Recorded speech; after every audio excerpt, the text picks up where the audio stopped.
कि मुसलमान पिछड़ा इसीलिए इस पार्टी को बनाया गया कि उनको जो समावेश नहीं किया जा रहा, चाहे वो कांग्रेस पार्टी हो चाहे वो समाजवादी पार्टी हो। फाइनेंस मिनिस्टर तक ने बहुत सी बातें कही, क्या वो सत्य हुआ? तो इन्हें कहने में कोई गुरेज नहीं है। और रही बात है नुकसान किसका होगा, बैन वो भी नहीं करेंगे। आप किंग मेकर नहीं किंग बनेंगे। देखिए सबसे बड़ी चीज़ हुई कि मैंने क्या कहा कि मैं कुछ नहीं जानता हूँ, मैं ये जानता हूँ कि इन समाज को उठाने की बात हमने सोची है। आज की जो नई जनरेशन है वो काम को देखती है, गढ़ को नहीं देखती है। गढ़ तो 5 मिनट में बंद बिगड़ जा रहा। एक चीफ मिनिस्टर ऑफ स्टेट को एक मोबाइल वाले ने चुनाव हराया। तो आपको डर नहीं लगता है ईडी से, सीबीआई से? देखिए हम तो उस लेवल पे है ही नहीं कि हमें हमारे पास तो पार्टी चल कैसे रही है, कैसे चल रही इतनी बड़ी पार्टी? देखिए मैंने क्या कहा, आपकी पार्टी को चलाने के लिए जनाधार की जरूरत होती है। वो हमारी समाजवादी पार्टी के बारे में आप खुलकर बोल रहे हैं, लेकिन बीजेपी कांग्रेस के बारे में खुलकर नहीं बोल रहे हैं। दाल में कुछ काला तो नहीं है? बीजेपी से तो हम सोच भी नहीं सकते हैं।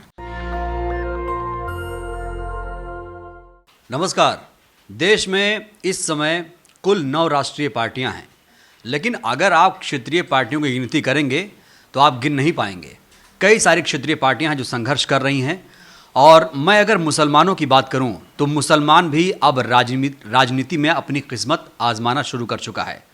ओवैसी पहले से ही कहा जाता है कि वो मुसलमानों का नेतृत्व कर रहे हैं, हालांकि वो ये बात नकारते हैं, लेकिन उनकी जो सियासत है वो उसी धुरी पर ही टिकी हुई है।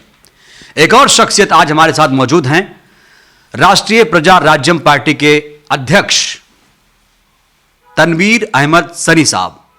सनी जी, आपने जो ये पार्टी बनाई है, नवनिर्मित जो पार्टी है आपकी, वो क्या उद्देश्य है उस पार्टी को निर्माण करने का? पहला उद्देश्य तो ये है कि आज जो देश के अंदर माइनॉरिटीज़ की हालात हैं, खास करके पिछड़े दलित माइनॉरिटीज़ के, वो किसी से छिपे नहीं हैं। पार्टियां तो सारी पार्टियां दावा करती है कि हम आपके साथ में हैं और आप मेरे साथ दीजिए। हम भी कहीं पे थे जहाँ पे 30 साल करीब हमने व्यतीत किया, और माननीय अर्जुन सिंह जी के डेथ के बाद से कहीं हम लोगों को सही समावेश नहीं किया गया।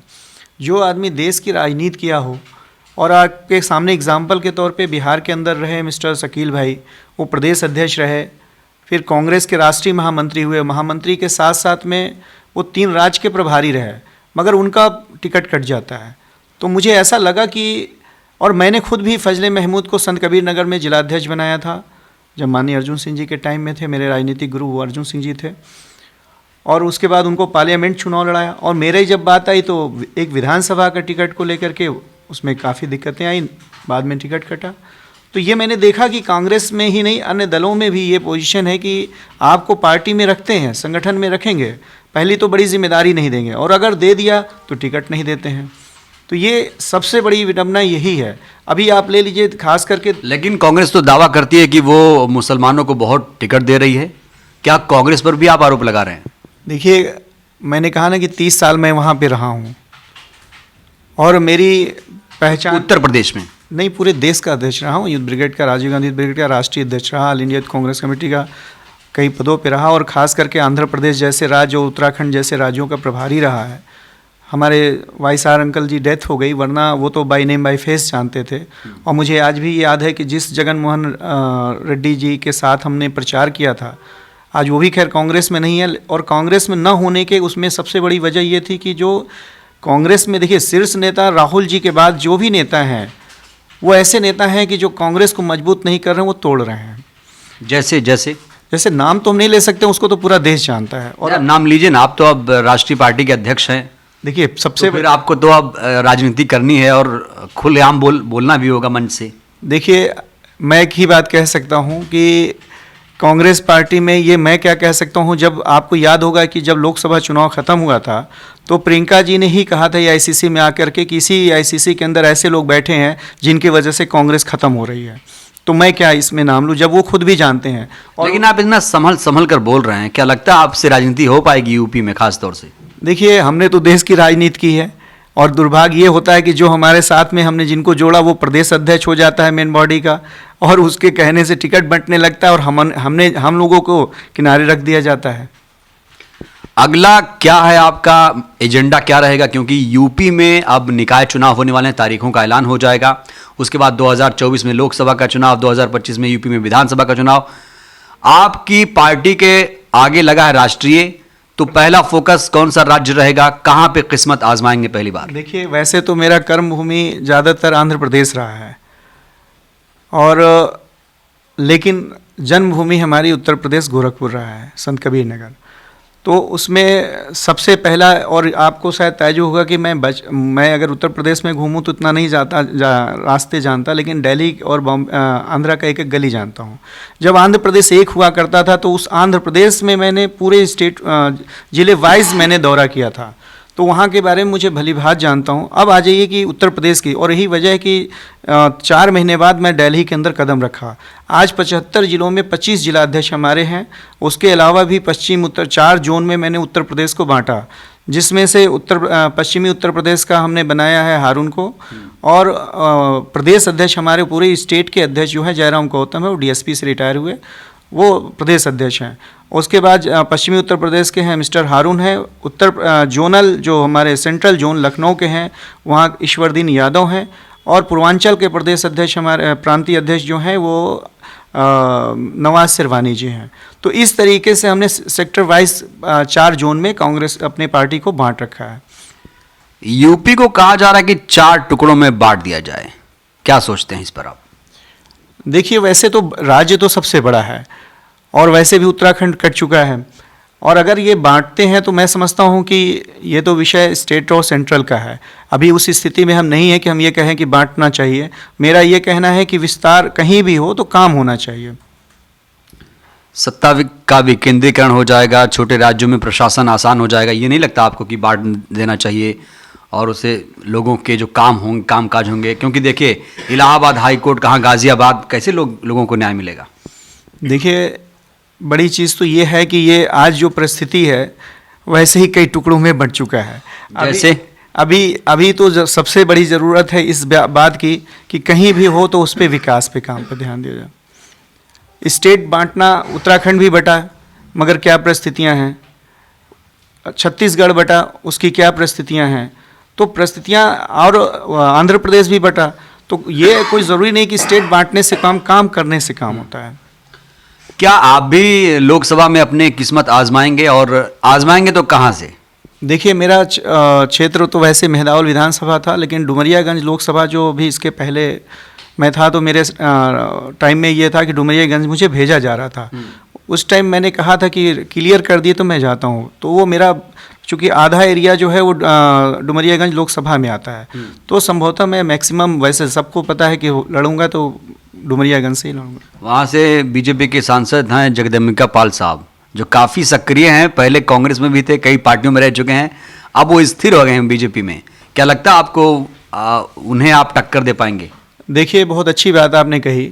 यही जगदम्बिका पाल जी हैं, जब कांग्रेस में हुआ करते थे तो इनको अक़लियत का नेता कहा जाता था, और जब इनके ऊपर कभी एक किसी बीजेपी के नेता ने कहा था कि ये राम सेवक थे, मतलब कार सेवक थे, तो इन्होंने उस टाइम पूर्ण जरूर खंडन किया। लेकिन जैसे ही वो बीजेपी में गए तो उन्होंने कहा मुझे गर्व है कि मैं कार सेवक था।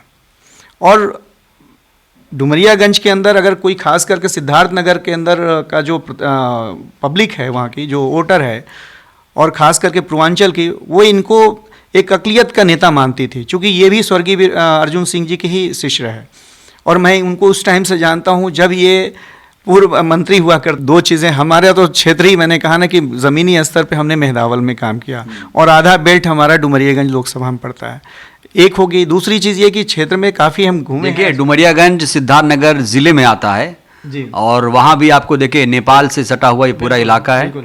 और तो क्या आप वहाँ जाएंगे, और जाएंगे तो कब जाएंगे? क्या वहाँ पे आप मुद्दे उठाएंगे? वहाँ के मुद्दे आपको कुछ पता है? क्या क्या लोग जूझ रहे हैं किन मुद्दों से? आज से कुछ साल पहले मैं जब गया था तो सोहरतगढ़ से खुनुआ के बॉर्डर, यानी नेपाल का एक बॉर्डर पड़ता है, वहाँ की रोडें करीब 6 महीने तक तोड़ करके खड़ंजे में रही है, और मैंने ये स्टेटमेंट देकर के आया था कि अगर ये रोड का मतलब निर्माण जल्द नहीं होता है तो मैं। क्या बात कर रहे हैं? योगी तो कह रहे हैं सारे गड्ढे भर दिए गए, और आप आरोप लगा रहे हैं। देखिए, मैंने क्या कहा कि योगी जी बाद में आते हैं। आपने पूछा कि जगदम्बिका पाल जी के कार के, तो ये कार संसदीय क्षेत्र में आता है, वो उनको चाहिए था कि उसको पूरा कराएं। और रही बात है योगी जी की, जहाँ तक बात है योगी जी क्या कर रहे हैं, एक एज ए पर्टिकुलर ये जो क्षेत्र है उस चीज़ की बात बता रहे हैं। वैसे तो काम कहीं नहीं हुआ है, और गड्ढे पाट दिए तो गड्ढा तो हमें अभी तक कहीं पटा दिखा ही नहीं है।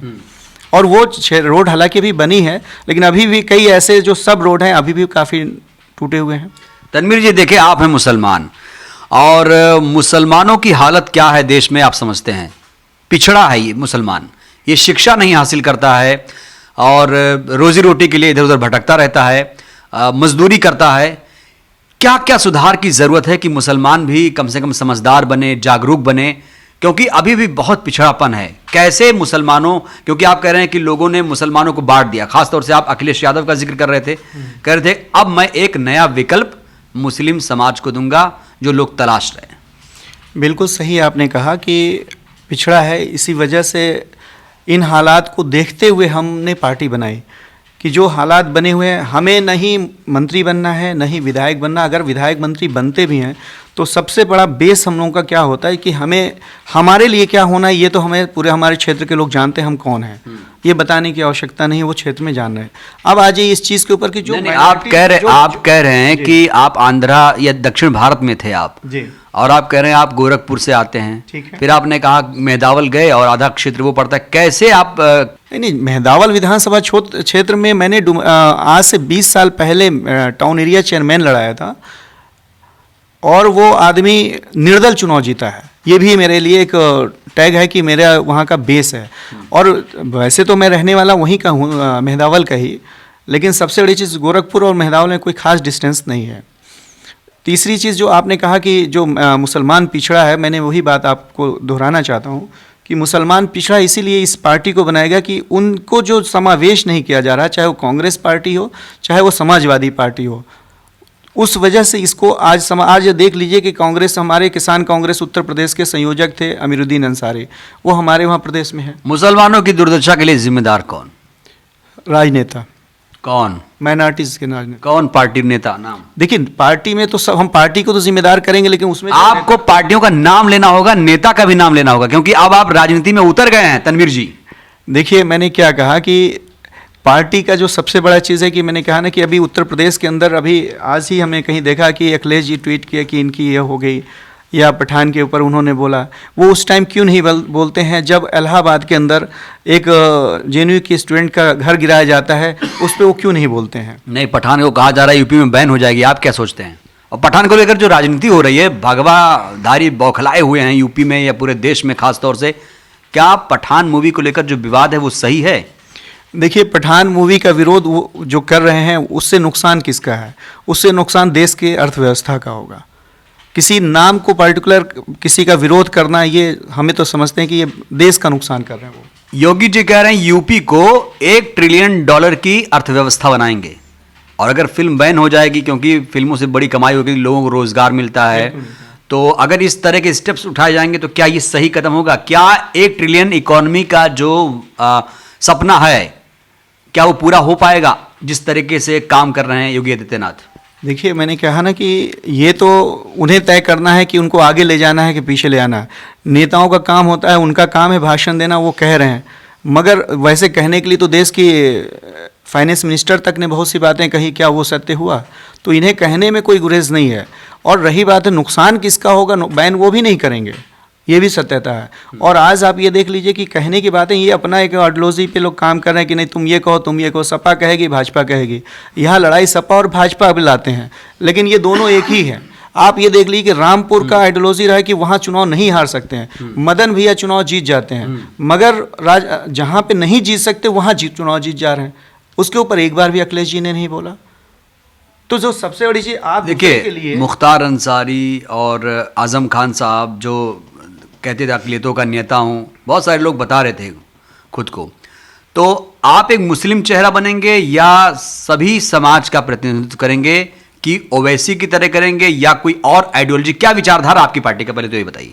देखिए, मैंने पहले भी कहा कि ये जो पिछड़े दलित माइनॉरिटीज़ की पार्टी है, 25 जिलाध्यक्षों में 12 जिला अध्यक्ष हमारे दलित हैं, 13 जिला अध्यक्ष दलित हैं, और 12 मुस्लिम में। अरे भाई, दलितों और की तो बहुत पार्टियां वैसे पहले से बनी हुई हैं। मैं बता रहा हूँ आपको, आपने कहा आइडियोलॉजी की बात है, तो उसी आइडियोलॉजी पे आप ये बताइए, उत्तर प्रदेश के अंदर 75 जिले में एक माइनॉरिटी जिलाध्यक्ष समाजवादी पार्टी का बता दीजिए, एक भी बता तो दीजिए। आपका मुकाबला एसपी से है।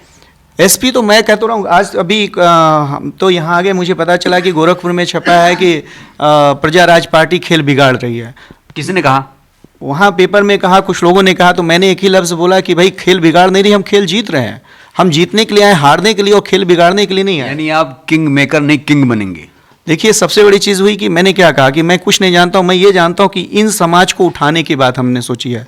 हम क्या बनेंगे मुझे नहीं पता, क्योंकि मैं बचपन से मेरा जो बैकग्राउंड रहा है पूर्वांचल में, वो लोग सब जानते हैं कि हम कहाँ पे रहे। मैं उस चीज़ को त्याग चुका हूँ। अब ये कि मुझे इन लोगों को कैसे उठाना, ये बात है। और जिन नेताओं का नाम ले रहे हैं, उन्होंने अपने समाज के नाम पर तो वोट लिया, लेकिन समाज के लिए कुछ नहीं किया। समाज के लिए उन्होंने कुछ नहीं किया, उन्हें काम करने की आवश्यकता है। चलिए, समाज अगर आप बन जाते हैं सांसद या आपकी पार्टी अच्छा प्रदर्शन करती है चुनाव में, तो आप क्या क्या चीजें सुधारेंगे? कुछ है बिंदु आपके दिमाग में? देखिए, पहली चीज़ तो ये है कि हमें सांसद तो खैर हम ही नहीं, बहुत लोग लड़ेंगे, कमेटी तय करेगी, लेकिन जो सबसे बड़ी चीज़ है कि हम उनको लड़ाना चाहेंगे जो चुनाव जीत सकता है और उसका सामाजिक दायरा मजबूत होगा। अगर मेरी सीट, जैसे मैंने कहा कि डुमरियागंज है, पहले से चला आ रहा है कि नाम चलता है कि ये लड़ेंगे, लेकिन हमें लगता है कि कोई ऐसा भी आदमी लड़ सके के जीत सकता है, उसे भी टिकट हम दे सकते हैं। कोई मसला ये नहीं कि मैं ही लड़ूं। और मेरी शुरू से आदत, मैंने फजले महमूद को चुनाव लड़ाया है, वो एक एग्जाम्पल है। अरे भाई, वहाँ देखिए पहले से ही शाहिदा खातून, मोहम्मद मुकीम और बहुत सारे मुस्लिम नेता पहले से ओवैसी वहाँ जाके एक गढ़ बना रहे हैं अपना, पहले से ही आपने देखा होगा। देखिए, मैंने कहा कि गढ़ बनाना एक अलग होता है, काम करना एक अलग बात होती है। हमें काम करना है, और काम आज की जो नई जनरेशन है वो काम को देखती है, गढ़ को नहीं देखती है। गढ़ तो 5 मिनट में बंद बिगड़ जा रहा। एक चीफ मिनिस्टर ऑफ स्टेट को एक मोबाइल वाले ने चुनाव हराया, कहाँ था गढ़? तो ये गढ़ पे नहीं, जो नई जनरेशन है वो काम देख रही है। तनवीर साहब, आप कॉन्फिडेंट तो लग रहे हैं, लेकिन खुलकर नहीं बोल रहे हैं, क्या कोई मजबूरी है आपकी? नहीं, मेरा कहने का मतलब जो खुल के बोलने की बात है, मैंने क्या कहा कि जो अभी उत्तर प्रदेश में जो ये चल रहा है कि उनके अवैसी के कंपेरिजन में ये आ गए, ऐसा ये कौन कर रहा है? ये कोई बाहर ही नहीं कर रहे हैं, यही लोग कर रहे हैं। ये जो पेपर में कांग्रेस बीजेपी तो पहले से, कांग्रेस तो पहले से बोल रही है। हमने देखा कि बिहार में जो चुनाव हुए थे, गोपालगंज में चुनाव हुआ, मोकामा में चुनाव हुआ, तो वहाँ पे कहा गया कि AIMIM ने, ओवैसी की पार्टी ने वोट कटवा का काम किया। गोपालगंज में हराने की जो बड़ी भूमिका कही गई, कहा गया कि ओवैसी ने वोट कटवा की तरह काम किया, और बीजेपी की बी टीम है। इसे कैसे देखते हैं आप? देखिए, जो गोपालगंज का प्रकरण है, यही तो बात है कि प्रत्याशी जरूर किसी दल का रहा होगा, लेकिन उसमें सबसे बड़ी नाराज़गी शहाबुद्दीन साहब की डेथ की थे कि शहाबुद्दीन जी के परिवार के साथ न्याय नहीं हुआ। इस वजह से वहाँ की पब्लिक ने एज ए हिना जी चुनाव बैठ गई, नहीं प्रचार करने गई, उस परिवार का कोई नहीं गया, जहाँ से RJD हार गई। और ये वहीं पे नहीं, ये पूरे उत्तर प्रदेश और बिहार के अंदर की ये परिस्थिति है। बिहार के अंदर, आप उत्तर प्रदेश के अंदर एग्जाम्पल के तौर पे आप ले लीजिए कि आज हम यहीं परी चौक पे नोएडा में, हमें आज भी याद है, कमलेश यादव हुआ करते थे, कभी वो सपा के वरिष्ठ नेता कहे जाते थे, और जैसी सत्ता परिवर्तन हुआ, सुबह ही हमने दूसरे दिन देखा कि वो भाजपा के वरिष्ठ नेता हो गए। लेकिन आप माइनॉरिटीज़ में बता दीजिए उत्तर प्रदेश ही नहीं, बिहार के अंदर, कि जो माइनॉरिटीज़ ने कभी धोखा किया है, चाहे तनवीर जी, देखिए आप देख रहे हैं कि आज का परिदृश्य क्या है। बड़े बड़े नेताओं के घर पर ED CBI पहुंच जाती है। तेजस्वी यादव कह रहे थे कि आइए CBI ED मेरे ही कार्यालय में अपना दफ्तर खोल लीजिए। तो आपको डर नहीं लगता है ED से, CBI से? देखिए, हम तो उस लेवल पे है ही नहीं कि हमें हमारे पास तो पार्टी चल कैसे रही है? कैसे चल रही इतनी बड़ी पार्टी? देखिए, मैंने क्या कहा, आपकी पार्टी को चलाने के लिए जनाधार की ज़रूरत होती है, और जनाधार अगर आपके पास है तो पार्टी चलती है। जनाधार कितना है आपका अभी? नहीं, जनाधार लोगों से है, लोगों से है। और अभी पार्टी बनी ही कितने दिन, हमें नियर अबाउट करीब 8-9 महीने पहले हमें 6 महीने पहले मिला है पेपर। तो दिल्ली में आपने किस्मत आजमाया कि नहीं MCD चुनाव में? बिल्कुल नहीं, हमने कहा ना कि ज़्यादा फोकस हमने अपनी स्टेट को किया, और वैसे तो 9 राज्यों में पार्टी काम कर रही है। आज देखेंगे तो पता चल जाएगा 9 राज्यों में। अभी दिल्ली के अंदर ही कल देखिए प्रदेश कांग्रेस कमेटी के सचिव हैं, उन्होंने ज्वाइन किया है। 9 की बात की आपने, तो 2023 में 9 राज्यों में चुनाव होगा।